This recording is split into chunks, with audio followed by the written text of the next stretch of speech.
Hey you all, and good morning. Carpetbagger here, coming to you live from the south.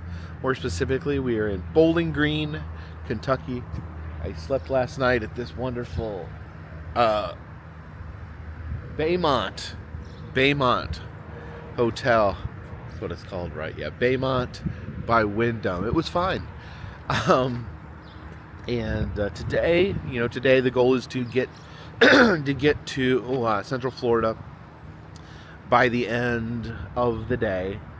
I did want to take a minute just to thank everyone out there.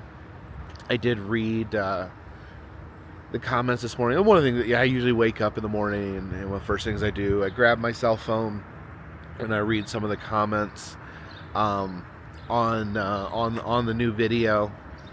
And I just want to say thank you guys for being so supportive of what's going on. And like I said, I this is uncharted territory for me. I've never been in a situation quite like this, with the loss of my friend. And but I do think, and a lot of you guys said the same thing, that Adam would want me to be on the road, to be doing stuff, to be to just keep going, keep rolling forward. And I just thank you for all the kindness out there.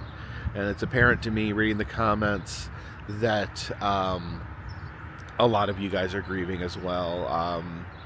Even people that may not have met him in person, just he's left a hole in their life, because what he did shined through. His videos really meant something to people.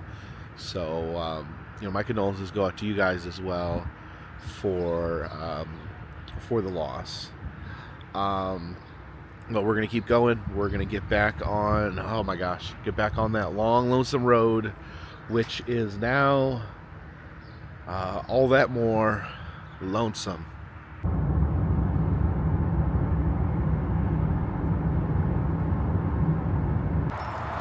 I think we are going to invoke the rule before we leave Bowling Green. Of course, Bowling Green, home of the Corvette Museum. Driving by, you can always see that strange yellow structure right there. Figure we'd hop in here before we head out of Bowling Green. And of course, technically, it still is the year of planes, trains, and automobiles here on the Carpetbagger channel. There's some cars in here.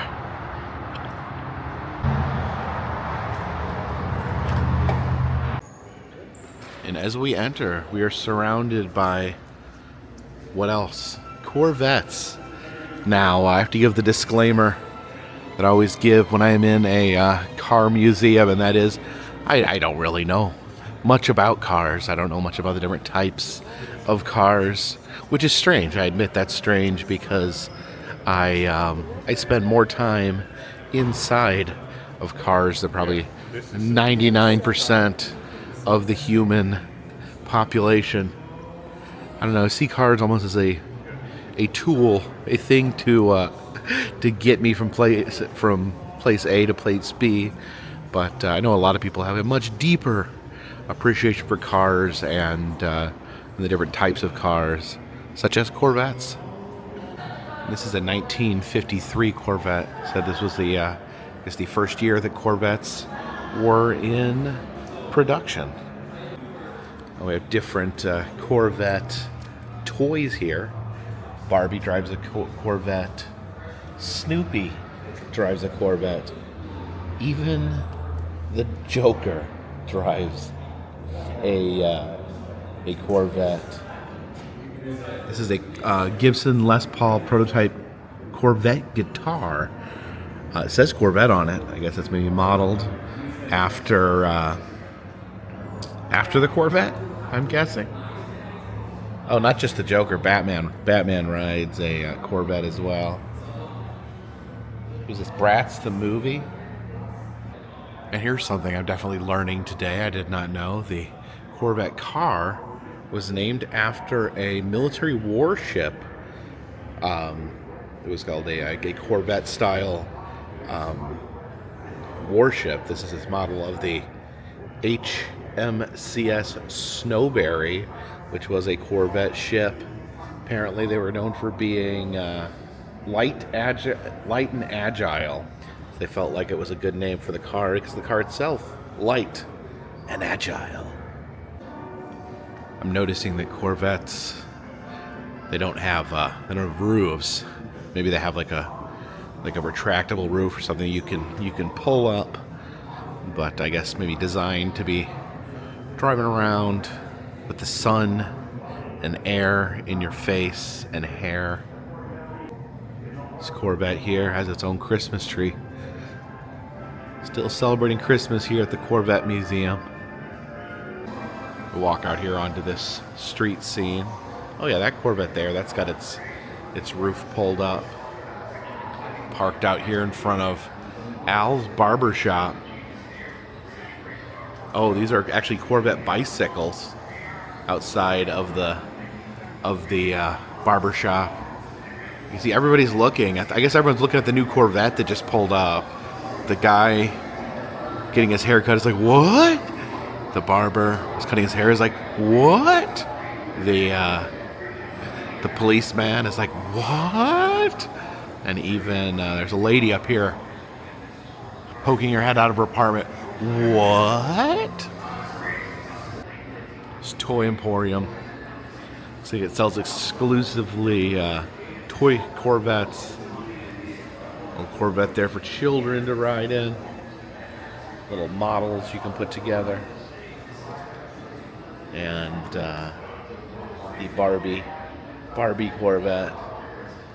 There's definitely a large amount of Corvette toys. There's a racetrack.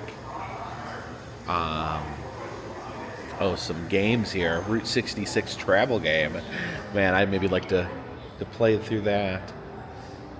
Oh, this one is like a remote control car.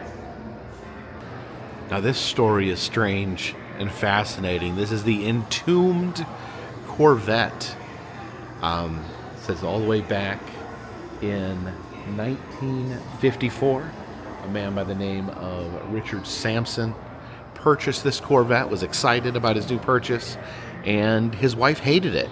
He had wanted to drive around with his wife, enjoying the countryside, and having the air blow through their face and hair, and his wife, she didn't like it. She thought it sucked. She didn't want to ride with him, and he was heartbroken. He had bought it for taking on rides with his wife, but she just didn't want to ride with him.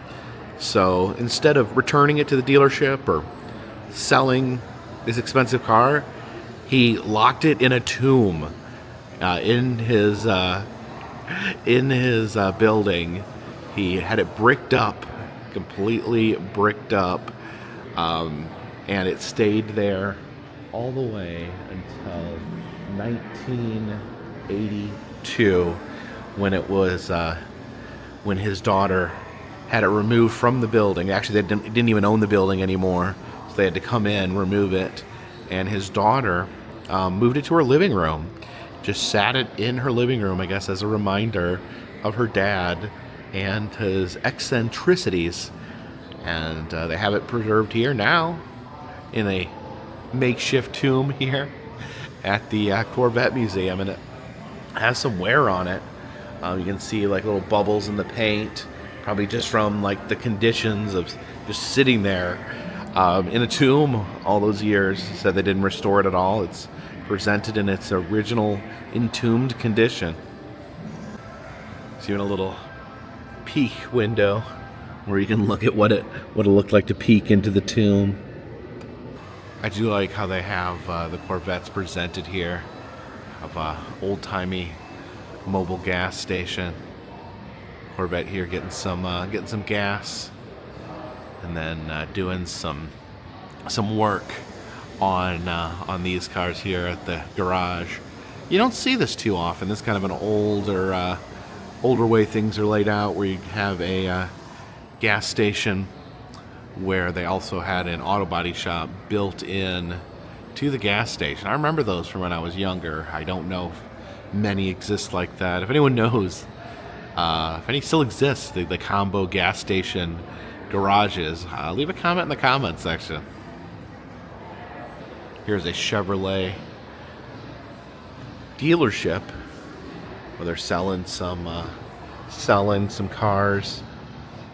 I guess this is the 1975 Corvette Stingray, they call this. And yeah, you see the car salesman back there, very animated on the phone, trying to make a sale. And there's an assembly plant. It says it's based off the St. Louis Corvette assembly plant. See them hard at work putting these cars together. This is a Corvette race car. I guess any car can be a race car. You just gotta make a few modifications.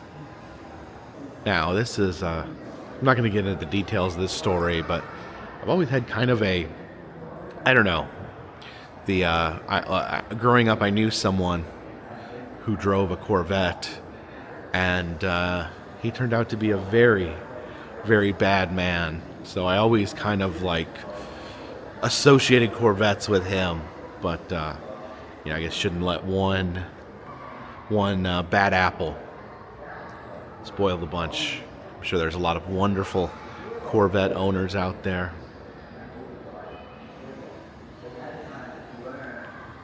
It's our concept cars.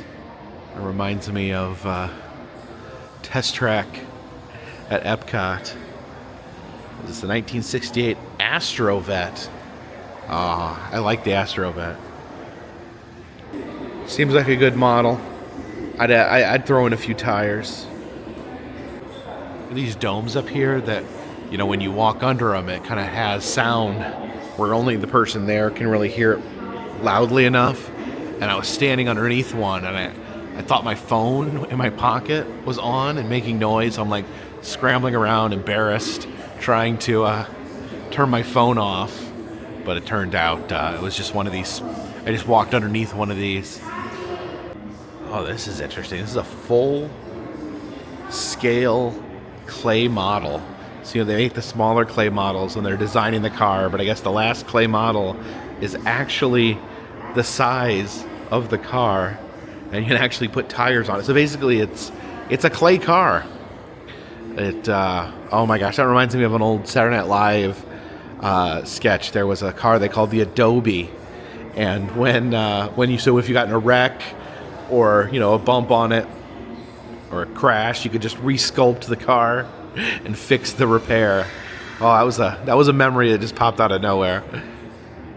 Now, this is a 1984 Corvette pace car. I guess it assisted in Indy racing, but if you notice, this car has a little bit of damage to it, a little bit of mud on it as well, as it was a victim of one of the strangest events that ever occurred at this museum. It is a sinkhole survivor. There was a massive sinkhole in 2014 that opened up under the museum and swallowed many of the very valuable Corvettes.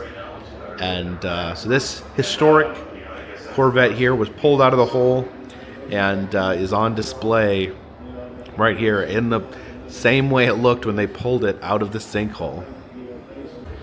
And this tunnel here will take us into the Sky Dome, where the infamous 2014 sinkhole took place. Yeah, this is the massive yellow structure that you see from the highway as you are driving through Bowling Green, and it is full of Corvettes, of course. But this is where the big sinkhole occurred that swallowed so many valuable Corvettes. Some pop culture Corvettes over here. This one was featured in the television show Hawaii Five-0.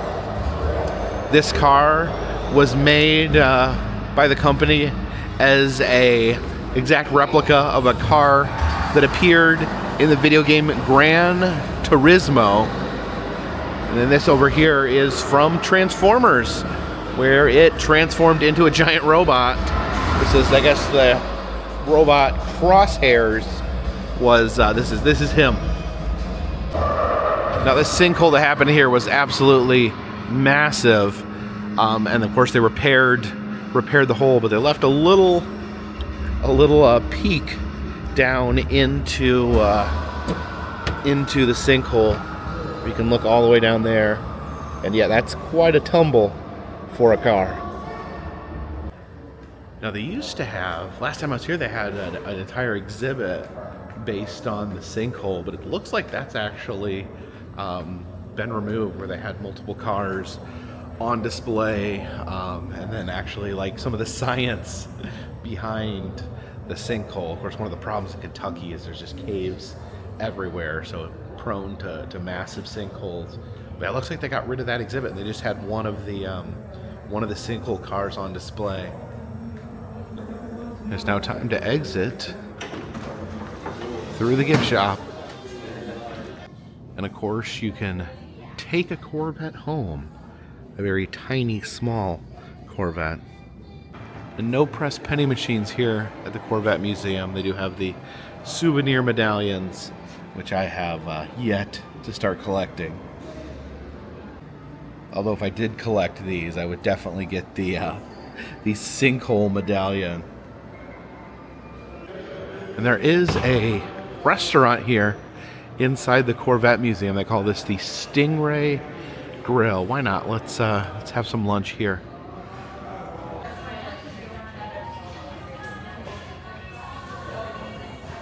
And it says their signature is the Stingray Burger. It says signature steak burger topped with cheddar cheese, crispy bacon, bacon jam, apple slices? That sounds interesting. My Stingray burger has arrived. Yeah, you can see it's got bacon there. Oh, look at that bacon jam. I'm not even sure what bacon jam is, but that's a lot of bacon jam. And then there is the apple. It's like a green apple there on the burger. Interesting. Take a look at that. I'm frightened on what this is going to taste like. First of all, this burger is very tall. I almost had to dislocate my jaw to bite into it.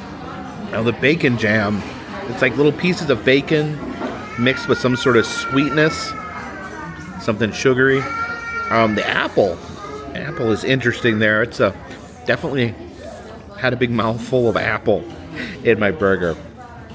Undecided.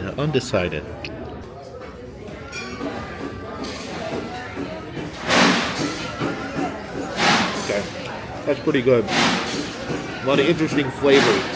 That first bite had just so many flavors in it, it scrambled my system. But well, that's a pretty good burger. Okay, so like I said, the burger was pretty good. I do think for me personally that the apple was a bit much. I'm not that big of a fan of mixing sweet and savory like fruit inside savory dishes. But it was pretty good. Bacon jam's good. Bacon was good. Even those fries were actually really, really good.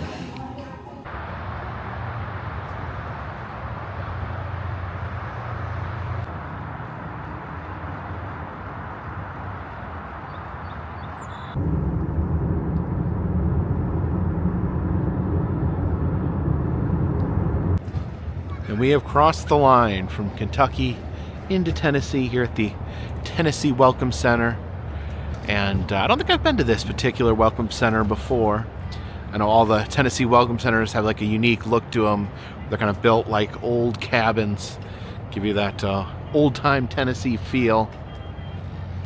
And they're usually outside play some Tennessee music about Tennessee or music by Tennessee artists. Got Johnny Cash and June Carter Cash singing Jackson.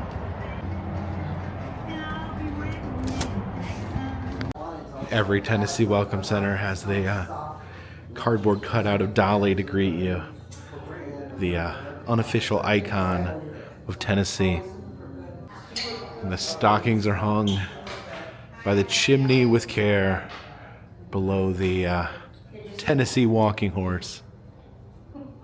We have a little corner over here talking about Civil War history. And then these ammunition boxes on the floor. Little diorama in here. A button to activate it. Hear the fighting. You can hear the rebel yells.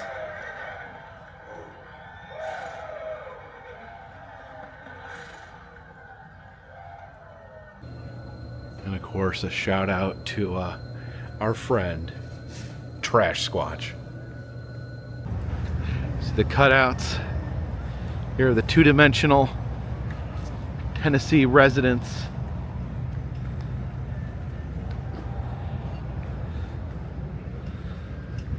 I think this is their new motto. Tennessee sounds perfect. Of course, Tennessee very famous for music. Nashville, Nashville country music, and you have Memphis with the blues, and even in East Tennessee, you got a lot of bluegrass music. So I think it's a good motto.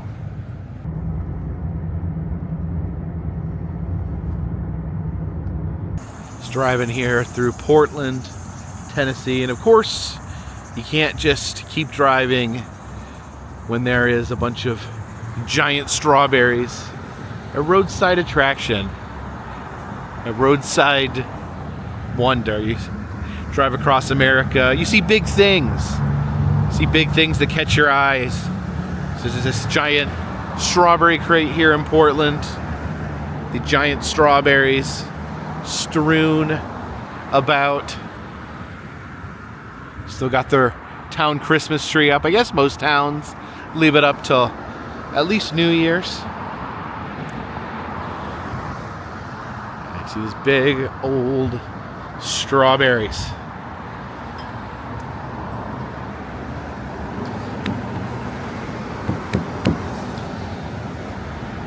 The giant strawberry crate, actually a little area you can just sit and contemplate life. And if you're wondering what's with the giant strawberries, there's an extensive history of Portland and strawberries dating back to 1881, where strawberries were grown. We give updates periodically. In 1927, good strawberry crops were reported. 109 train cars of strawberry shipped from Portland. 1928, the very next year was the peak. 576 train cars of strawberries shipped out. It talks about different newspaper clip. 1943 reported a multi-million dollar harvest. Unfortunately, it says here Portland's still known for its strawberries. They have the Strawberry Festival here. It says they're not really grown here anymore on any sort of large scale, but that doesn't mean we can't celebrate the strawberry.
Here's Main Street, Portland, Tennessee. It's a lot different than Portland, Oregon. Of course, I remember Adam always loved the old main streets, loved to find the small little towns off the beaten path that, didn't have a lot of tourism. There wasn't a lot of reason to come there if you didn't live there or have loved ones there, but he would just seek out these small little towns. Store here. It's their Go Panthers, the Purple Panthers. It's the local high school sports team.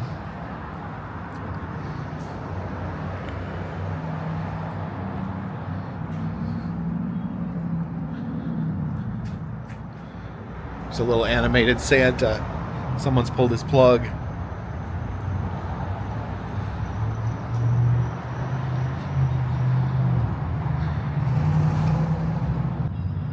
And what a quiet little town. People probably spending time right now at home with their families.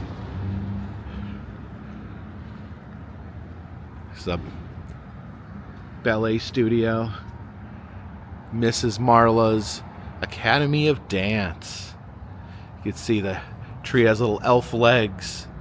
I guess because, you know, you dance with your legs. Yeah, everyone here in Portland loves Christmas. Even the lawyers here. The Shiflett Law Firm. And this is Main Street Nutrition. They got Santa and Rudolph, Nutcracker.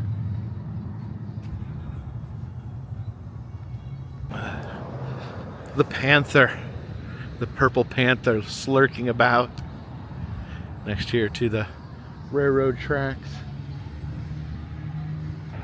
Looks like some of these strawberries spilled pretty far from the strawberry crate.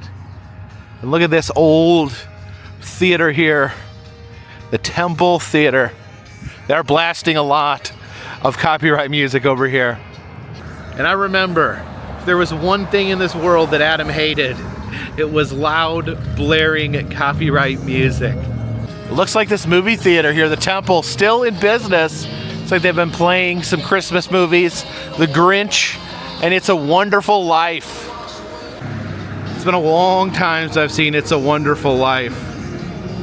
Actually, during Christmas, my family had a good-spirited argument about, you know, what counts as a Christmas movie. My brother-in-law is a big proponent of Die Hard is a Christmas movie. He loves Die Hard. And I disagree. I don't think Die Hard is a Christmas movie because I think it's a movie that takes place at Christmas. And Macaulay Culkin himself said that Home Alone was a Christmas movie and Die Hard was not, because Home Alone only works on Christmas. The plot is dependent on it being Christmas. Die Hard could take place on another holiday and it would essentially be the same movie. You know, I've argued in the past, Gremlins, a Christmas movie, being Christmas is integral to the plot, to how things unfurl. You know, Gizmo himself is a Christmas present. And we actually, my sister brought up, well, is It's a Wonderful Life. She used that as an example of, you know, is this a Christmas movie? Is It's a Wonderful Life a movie that takes place on Christmas, or is it a movie about Christmas? Leave a comment in the comment section. Is It's a Wonderful Life a Christmas movie? And look at this old-timey gas station. That's what I was talking about over at the Corvette Museum.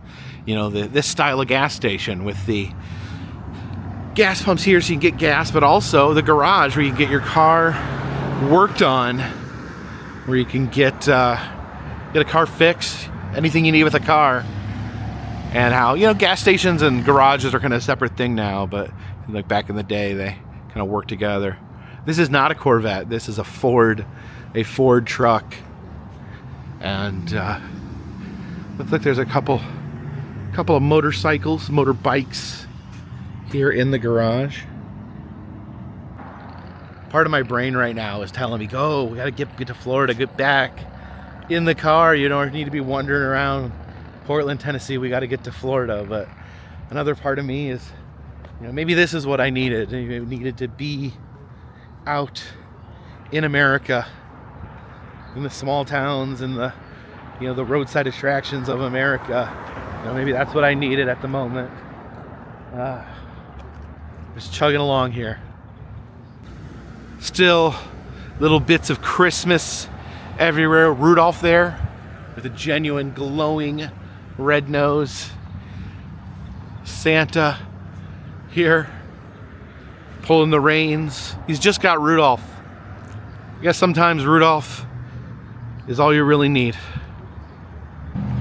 Strawberries everywhere. Giant strawberries strewn about the town. The town is completely strewn.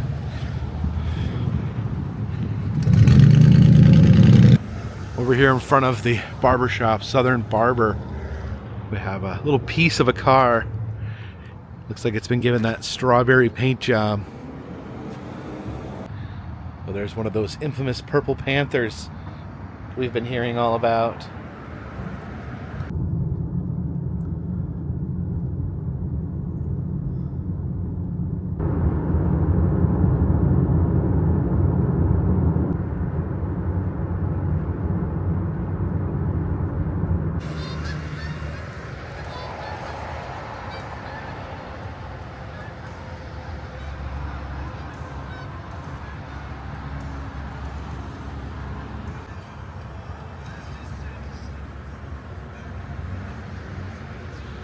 Just stopped off to Walmart here in Kimball, Tennessee to get some supplies, and man, I got lost in there. Probably part of it is just my brains are scrambled. But this is one of those tricky reverse Walmarts where I walked over to the right, and it was the grocery section. Most Walmarts, the grocery section goes that way, but occasionally you'll find one where the grocery section goes that way. And I remember I was just in there and I was just looking around, and I'm like, I left my my toiletry bag back in Indiana, so I was like, all right, I need a toothbrush and some deodorant, and I'm like, but there's just food around me. There's just nothing. I'm in the food section. How on earth did this happen? I don't know. I got a little just wandering around Walmart there for probably too long. I remember when Adam got started, it was Walmart, the Walmart parking lots. It's where he would park, his van or his RV overnight in the early years of his channel. And, for travelers of the open road, Walmart, it's where you go to get supplies. It's hard to shop local when you travel nonstop. Adam told me that he so often would eat, he said he would go in and get the little pasta salad with the mayonnaise packet, make himself a little pasta salad for dinner in the Walmart parking lot. And then also when I was in there, oh, you're good. Well, so when I was in there, somebody recognized me, and I'm at the point in my career where it happens. But someone recognized me and gave me condolences. Told me he was sorry. Saw that I was going down to Florida. Was sorry for what I was going through, and talked about Adam and how much Adam meant to him. And it's touching, just being out here at a Walmart in Kimball, Tennessee, and you can see people that Adam touched, people that Adam had an impact on. Every corner of the globe, in every state of this country, there's people that are walking around where he was part of their lives, and I think that's touched me being able to just again see someone who was also really affected by what has happened. And I presume there's going to be a lot of that, people coming up to me, especially like if I go to Disney or someplace where there's a lot of people that would watch Adam's videos, and I get a lot of times I get recognized in public, and people don't even watch this channel. They they watch Adam's channel, and they, they just know me from there, know me from, when I would periodically pop up. But yeah, I don't know. It's I don't know. I was worried. Like, I was worried about it. Like, when people come up to me and start talking about Adam, like, is that going to be really, really hard to deal with? And I think just now, talking to someone, a parent, that, like, that's it. To me, it just shows his impact in, in what how far his net is cast, and how many people out there, making videos for, 15 years or so. A lot of people, me and Adam were old. Me and Adam are getting older, and both of us, to the point where people will come up and say, I watched you when I was a kid. So there's people, that grew up, maybe they don't watch anymore, but watched him when they're a kid. There's people, new to the channel that just started watching him, recently. So just, you can look at his subscriber count. That's probably not very accurate. Most people that watch videos don't subscribe. They're just to think how many people out there, how many lives he touched. It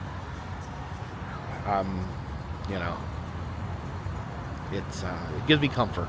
It gives me comfort because, a legend, a legend is a legend is something that lives on. A legend is something that that doesn't die. Your body may be gone, the person may be gone, but that legend lives on, as long as people remember. And I think the legend of Adam the Woo will live on for quite some time. I think it'll live on forever.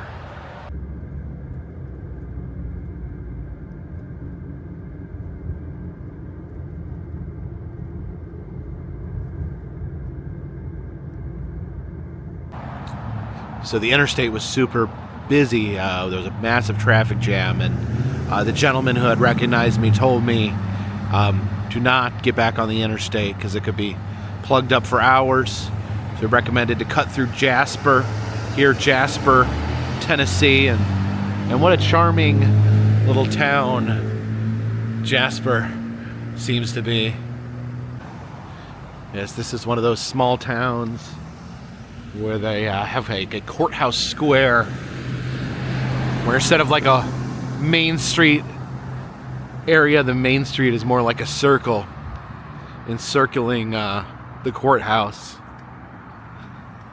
It looks like this town goes all out for Christmas. You can see the different Christmas lights as we walk around the square.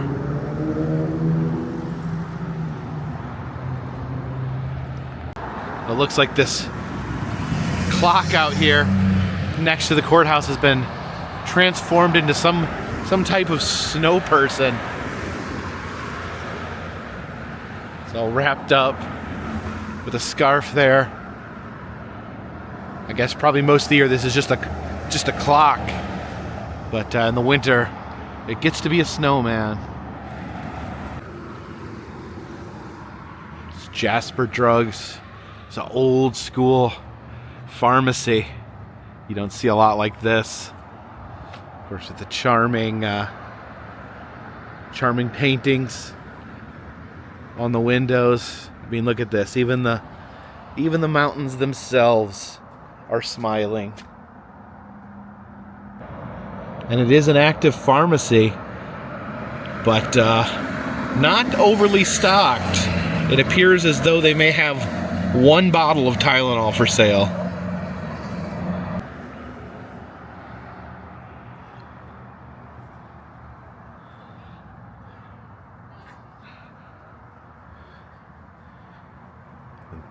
The accountants getting into the Christmas spirit. I guess the accountants are it's a busy time for accountants. The new year, gotta pay your taxes.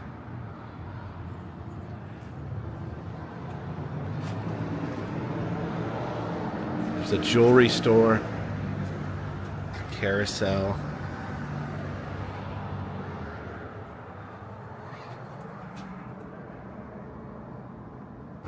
And look at this, as quiet as the town is. There's a few people out here on an ice rink right here in Courthouse Square.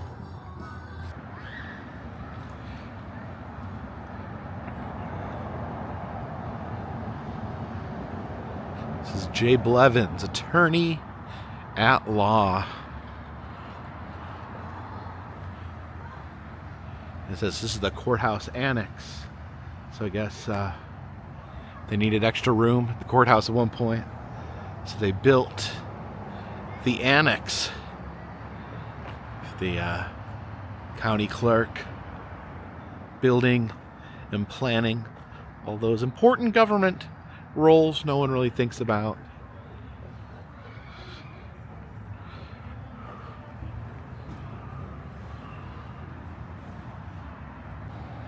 Christmas mashup. Olaf, Snoopy, and Ralphie. The lawyer's building. And who do we have in the lawyer's building? The Grinch. The Grinch.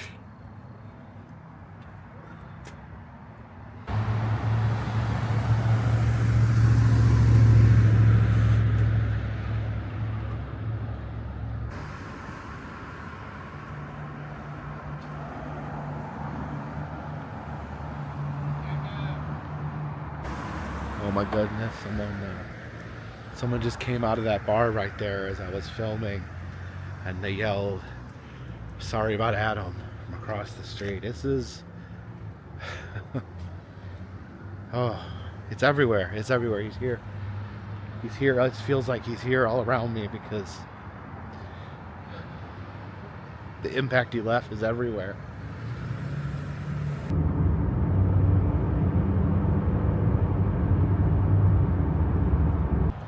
And it does appear that Georgia is on my mind. I have a funny thing about these welcome centers. I always love checking out the welcome centers. Yeah, there's, sometimes they're just rest areas, sometimes they're just a place to be. But sometimes, especially with the welcome centers, they'll put a little extra something in here to greet you to the state. And we've been to the Indiana Welcome Center on this voyage, and stopped at the Tennessee Welcome Center. I guess we missed Kentucky. Oh, this is a nice one. Got some science exhibits over here. The saber-toothed cat, the Wright Flyer, the T-Rex, and the Atlanta Space Shuttle. What, I think this is the Telescience Museum. I have never been here. I definitely need to add that to my list. That's one museum I've never been to, and I'm always up for dinosaurs, saber-toothed cats, and planes. Oh, and then over here we have the Booth Museum. I don't think I've ever been there either. And this case full of model cars. And the Georgia Christmas tree. That was different Georgia cities. Marietta, Stone Mountain. Oh, that's Helen, Georgia. Been there a few times. The Bavarian town of Georgia.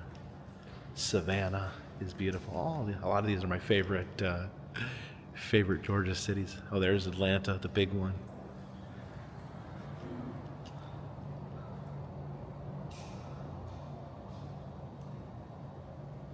What does that say? Woodstock. Oh, it said Woodstock. I was looking where it said Woo. Here's some local Georgia wine. It says thank you for not touching the displays. Okay, these are not actually full of wine. These are just part of the display. I was like wondering why they can't just leave a full bottle of wine out here. Someone might take it to the bathroom and chug it. We got the Georgia wines. There's this bear here. Bear Claw Vineyards. Okay. So the bear is from one of the vineyards. You've got, the 3 P's of Georgia: peaches, pecans, and peanuts. That's 3 main things. Peanuts are a big one. I think a lot of peanuts in Georgia. What a nice Georgia peach. It's pretty delicious as well. Oh, I guess there's a 4th P, president. The President Jimmy Carter, famously from Plains, Georgia. FDR came to Georgia. It was his home away from home. He went to the warm springs there, which helped with his polio. Now, it says, see Georgia's 7 wonders. What are the 7 wonders of Georgia? Some bottled water from Warm Springs is talking about where FDR went. I've never been there, but Adam has a video there. Been to Tallulah Gorge a bunch of times. Never been to Radium Springs. Never been to Providence Canyon. That looks beautiful. Did get a chance to go to the Okefenokee Swamp. And did go on a tour. We saw alligators. And then Stone Mountain. I've been to Stone Mountain with Adam. They have some more stuff behind this cage. I guess this closes at 5. You got to get to these welcome centers before 5, or they close down. It looks like there's some more fun stuff back there that we can't get to right now. Oh, here are some movies filmed in Georgia. Hunger Games, Remember the Titans, Jumanji, a lot of stuff. More than this, Stranger Things, Walking Dead. It's amazing how much stuff they film in Georgia in modern times. And look at this. Pressed penny machine in the Georgia Welcome Center. Let's go ahead and get nuts about Georgia. It's got a peanut with arms and legs and a big smile. And that's quarter penny. Give the wheel a spin.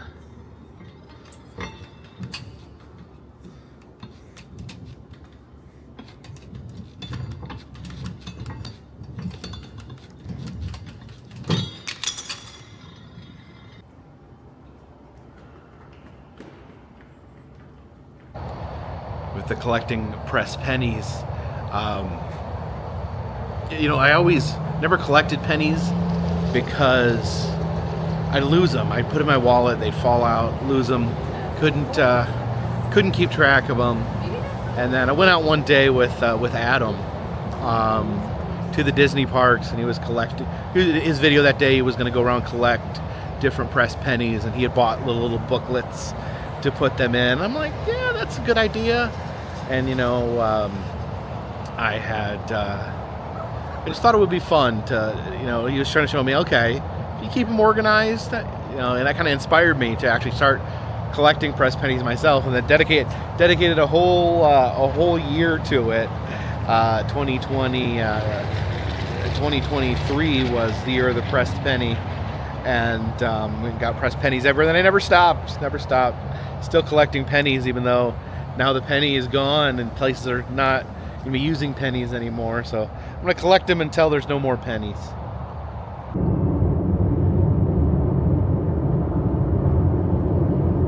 Trying to do a quick stop here at Buc-ee's. It is so busy. It's 8:30 at night. It's crowded in there. And this was the first time I've ever been to Buc-ee's and had to circle the gas pumps to actually find a pump. I guess people just headed back home after the holidays. My car has gotten so scuzzy and salty from driving around the Midwest. I think we need a Buc-ee's car wash. And we are heading in.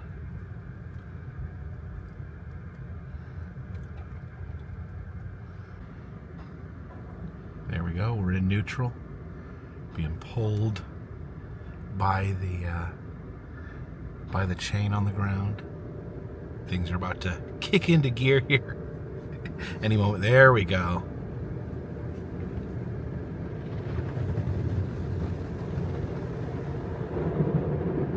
And there's Buc-ee. Oh, look at that. He's wearing his wearing his New Year's Eve, his New Year's top hat. I didn't know you got the seasonal Buc-ee's in the car wash. That's pretty amazing. It's my own private light show.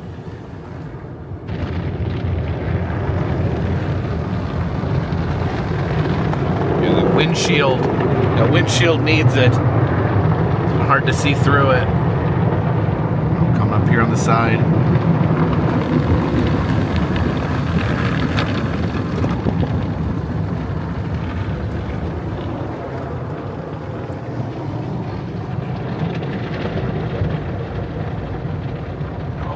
Colors.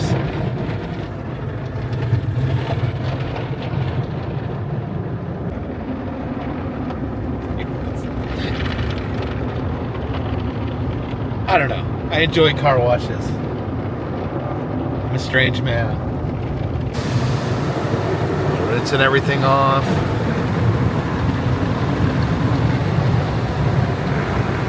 Oh, the hot wax. Time for the hot wax.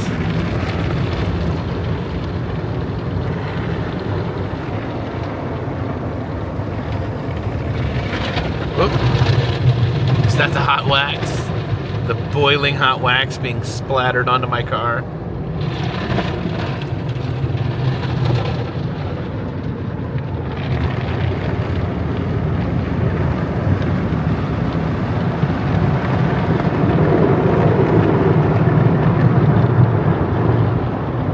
Check the rear camera there. See the car wash behind us. You can see a 3D version. Above head shot of me in the car wash.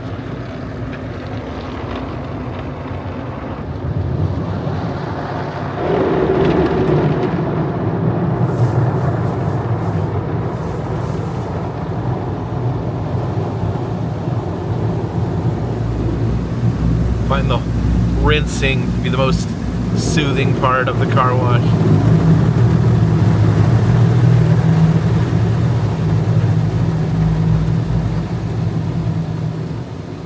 What's this drizzle?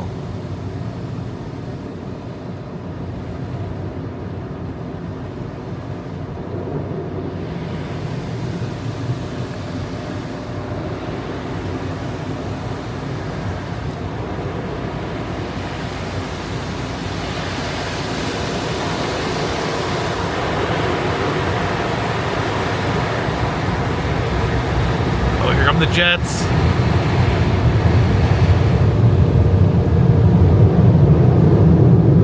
Take off here any second. Oh my goodness, feels like the car's lifting up from the jets, the wind.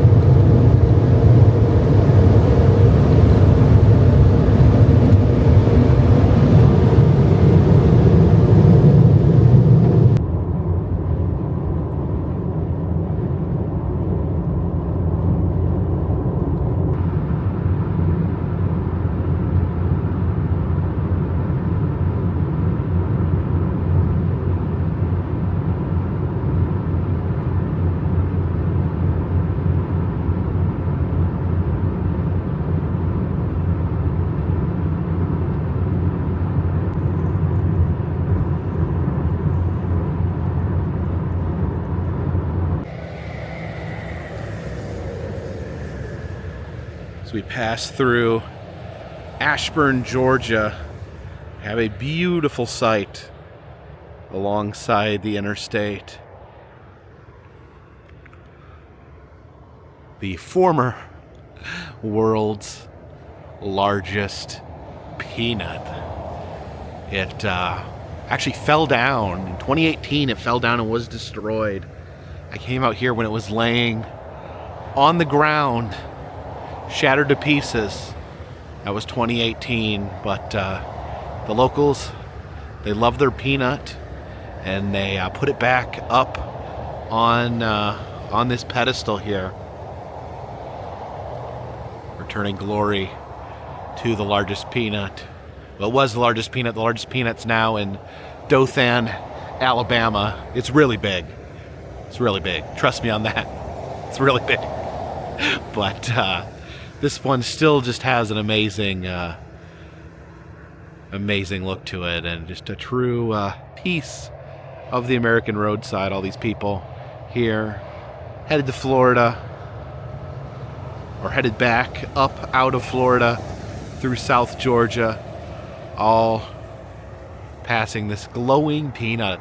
I don't think it used to glow, or at least in my travels, I don't remember. I don't think it used to glow, but now it is this gloriously lit up at night, so people can see it no matter what time of day they drive by.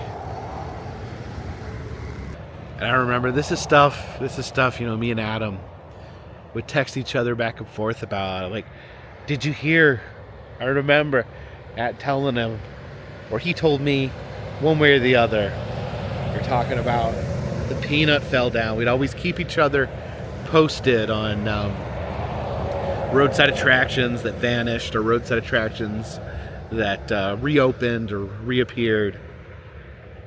And I know Adam drove by this peanut a million times as he headed out of Florida, out down the long, lonesome road to see the rest of this country.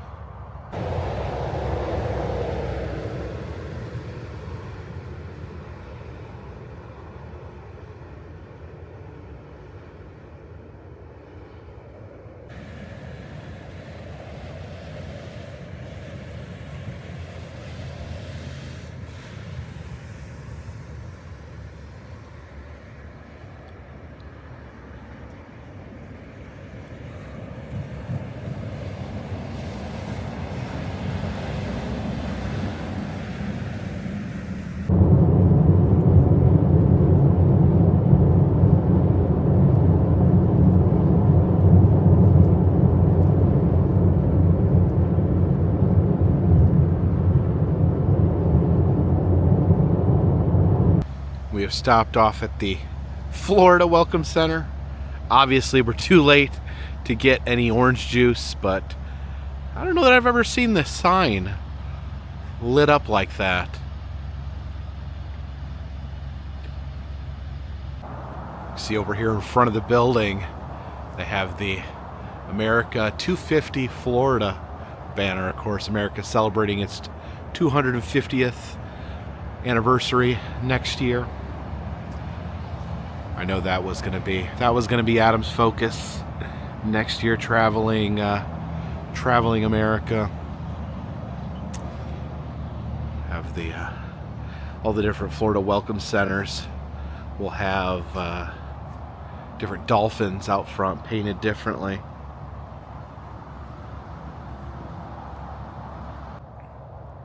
This big row of American flags over here next to the interstate.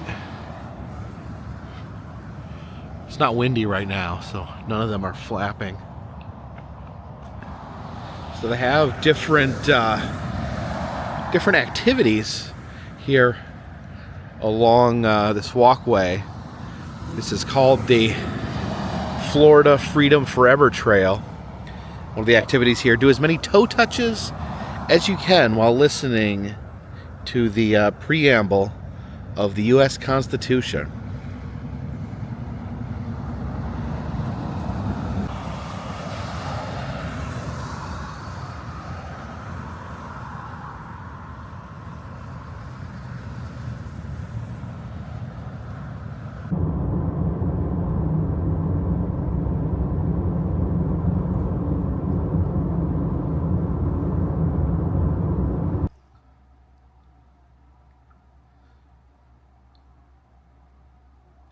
And we have made it. We have made it to Central Florida. Took me a while to get here. It is 5:30 in the morning. I ended up making some stops. I wanted to get down here, but at the same time, I don't know, it just felt right to film, to do what I do, and stop Filmed a few small towns around the way. Went to the Corvette Museum, which seems like it happened a lifetime ago. But yeah, made our way from Bowling Green, Kentucky to Central Florida. I guess I got to get some sleep and figure out what I'm going to do tomorrow. Guys, my friends, thank you for your support during, this difficult time. I think it's a difficult time for everyone. I think it's a difficult time for a lot of people that consume this type of content with the loss of Adam. And I'm just out here just trying to get back into doing what I do after just spending 3 days over the holidays, 4 days, however long, just curled up in a ball and just trying to spread my wings. As you can see, everything reminds me of him, because that's just the impact that he had on me. And we're gonna hopefully, while I'm down here, get to see some mutual friends.